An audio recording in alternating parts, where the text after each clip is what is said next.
Halo teman-teman, kembali lagi bersama saya Nela Sirait. Pada video kali ini saya akan membahas 20 istilah yang tidak familiar bagi saya dari artikel Lempung yang saya terima. Adapun istilah yang pertama yaitu mass passing. Mass passing pada lempung adalah fenomena di mana partikel-partikel lempung yang umumnya sangat kecil berpindah dari satu tempat ke tempat lain dengan cepat karena adanya gaya eksternal seperti angin, air, atau pergerakan tanah. Hal ini dapat terjadi dalam skala besar seperti pergerakan lempung yang disebabkan oleh erosi atau banjir, atau dalam skala lebih kecil seperti pergerakan lempung di sepanjang sungai atau di bawah pengaruh arus air yang kuat. Pergerakan massa lempung ini dapat memiliki dampak signifikan terhadap lingkungan dan struktur tanah. Adapun istilah yang kedua yaitu Atterberg limit. Atterberg limit adalah serangkaian pengujian laboratorium yang digunakan untuk mengukur sifat-sifat plastis dari tanah, yaitu kemampuan tanah untuk mengalir ketika diberi tekanan. Yang ketiga yaitu berit. Berit adalah mineral yang sering ditemukan dalam tanah lempung. Berit memiliki sifat fisikokimia tertentu yang dapat mempengaruhi sifat dan perilaku lempung tempat berit itu ditemukan. Istilah yang keempat yaitu dark study. Dalam konteks dark study pada lempung, frasa ini mungkin merujuk pada penelitian atau pengamatan yang dilakukan pada lempung selama periode senja atau segera setelah matahari terbenam. Kegiatan ini dapat mencakup pengamatan perubahan kondisi lempung, perilaku lempung saat terpapar sinar senja, atau pengumpulan data tentang karakteristik fisik atau kimia lempung selama periode waktu tersebut. Liquid limit atau batas cair yaitu salah satu dari 3 batas Atterberg yang penting dalam karakterisasi tanah lempung. Batas cair atau liquid limit ini yaitu kadar air minimum pada tanah lempung di mana tanah mulai mengalir dan berperilaku seperti cairan untuk menentukan batas cair. Umumnya digunakan untuk metode uji penurunan cangkir di mana tanah dicampur dengan air secara bertahap hingga mencapai konsistensi di mana lempengan tanah mulai mengalir. Batas cair penting dalam rekayasa tanah karena memberikan informasi tentang kemampuan tanah untuk mengalir dan membentuk dasar untuk pemilihan metode konstruksi yang tepat, terutama dalam hal pemadatan dan pembentukan fondasi bangunan. Dan istilah yang keenam yaitu plastisitas limit atau plastic limit. Bisa disebut dengan batas plastis, yaitu salah satu dari 3 batas Atterberg yang penting dalam karakterisasi tanah lempung. Batas plastis adalah kadar air minimum pada tanah lempung di mana tanah masih dapat dibentuk menjadi bentuk tertentu tanpa retak atau kehilangan integritasnya. Dalam pengujian batas plastis ditentukan dengan mencoba membentuk sebuah lembaran tipis tanah dengan membuat lingkaran atau silinder di bawah tekanan dan mencatat di mana tanah mulai retak atau kehilangan kemampuan untuk diproses lebih lanjut. Batas plastis memberikan informasi penting tentang konsistensi dan kemampuan pemrosesan tanah lempung. Ini digunakan dalam rekayasa tanah untuk menilai sifat-sifat mekanik tanah dan membantu dalam pemilihan metode konstruksi yang sesuai, terutama dalam pemadatan tanah atau pembentukan fondasi. Istilah yang ketujuh yaitu Schrinkage limit. Schrinkage limit atau batas lembek adalah salah satu dari 3 batas Atterberg yang penting dalam karakterisasi tanah lempung. Batas lembek adalah kadar air di mana tanah tidak akan menyusut lebih lanjut jika dikeringkan di dalam oven.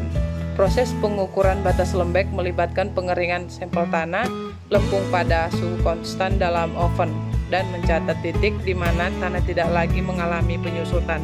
Batas lembek memberikan informasi tentang kemungkinan penyusutan tanah dalam kondisi lapuk atau kering.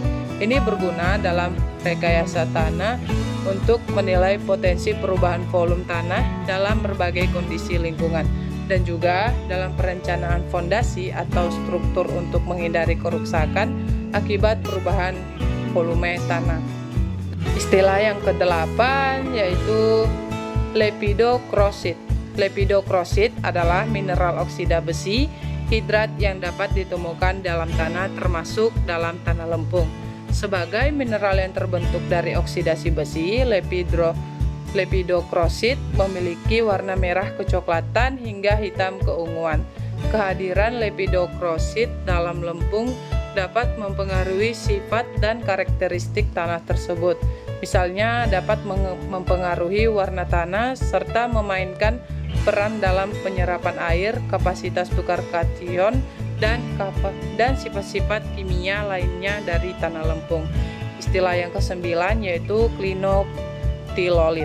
Sebenarnya klinoptilolit ini bukanlah bagian dari lempung, tetapi merupakan salah satu jenis zeolit alam yang sering ditemukan dalam lingkungan geologis tertentu.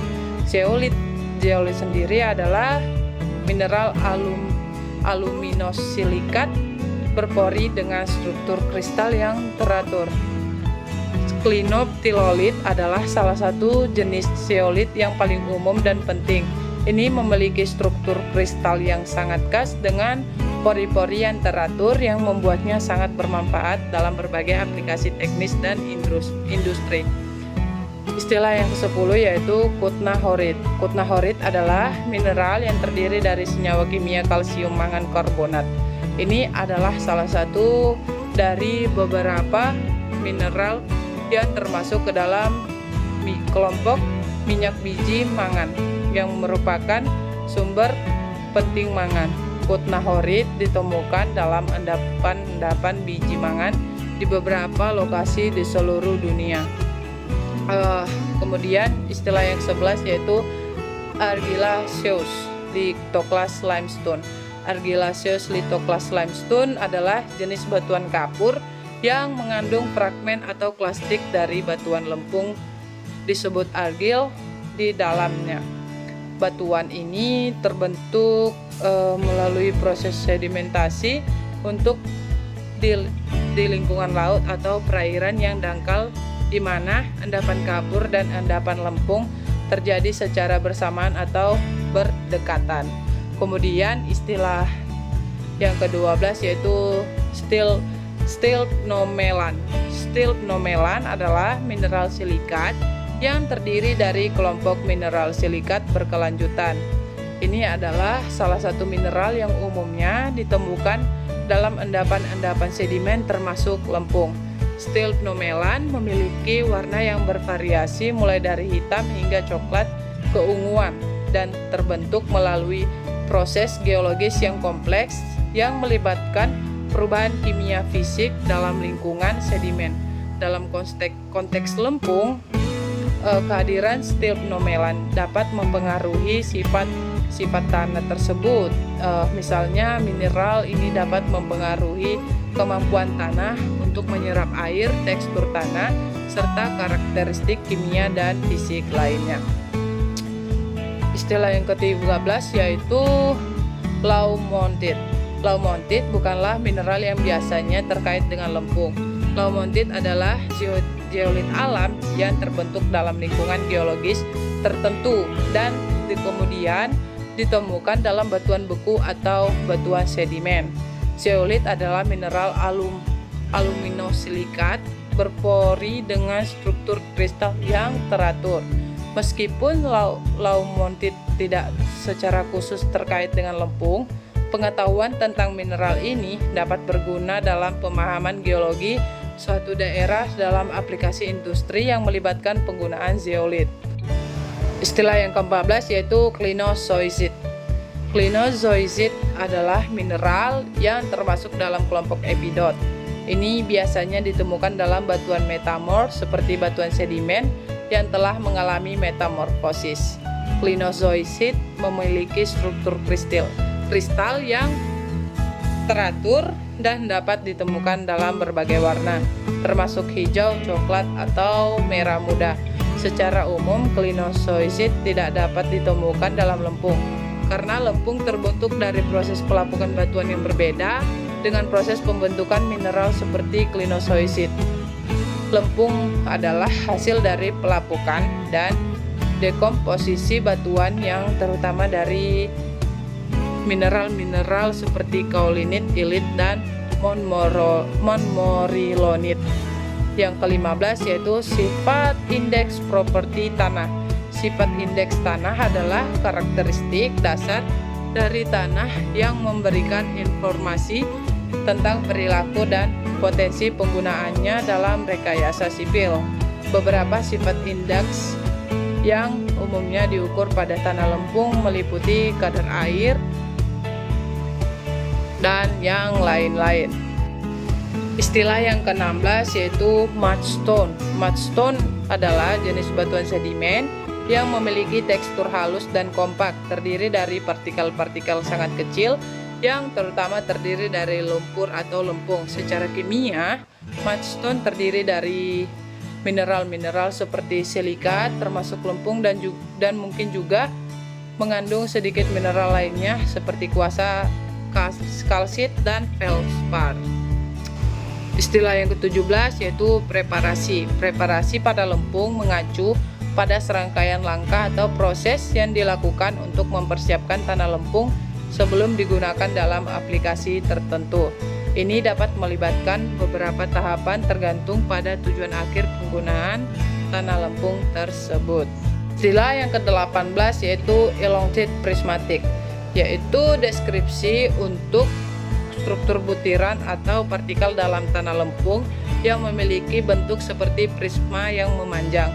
Ini berarti partikel tersebut memiliki bentuk yang panjang dan memiliki sisi-sisi yang sejajar seperti prisma. Kemudian ada petrografi. Petrografi pada lempung melibatkan studi mikroskopis butiran mineral dan tekstur dalam tanah lempung. Meskipun lempung biasanya terdiri dari mineral-mineral seperti kaolinit, ilit, dan montmorillonit, petrografi tetap dapat memberikan wawasan yang berharga tentang karakteristik dan sifat-sifat lempung tersebut. Studi petrografi pada lempung tetap penting karena memberikan pemahaman yang lebih mendalam tentang karakteristik dan perilaku lempung dalam berbagai konteks geologis dan aplikasi teknik. Terakhir ada istilah grafik XRD atau disebut dengan X-ray diffraction. Pada lempung adalah representasi visual dari pola difraksi sinar X yang dihasilkan ketika sampel lempung dipaparkan pada sinar X. Teknik XRD digunakan untuk menganalisis komposisi mineral dalam sampel tanah lempung. Pada grafik XRD, sumbu horizontal atau sumbu X umumnya menunjukkan sudut difraksi 2 theta yang merupakan sudut di mana sinar X yang dihamburkan oleh sampel dipantulkan oleh detektor. Sumbu vertikal atau sumbu Y mewakili intensitas difraksi atau kekuatan sinyal yang dihasilkan oleh sampel pada sudut difraksi tertentu. Oke, baik teman-teman, demikian istilah-istilah yang dapat saya jelaskan. Apabila ada kesalahan, kedepannya akan saya perbaiki. Terima kasih.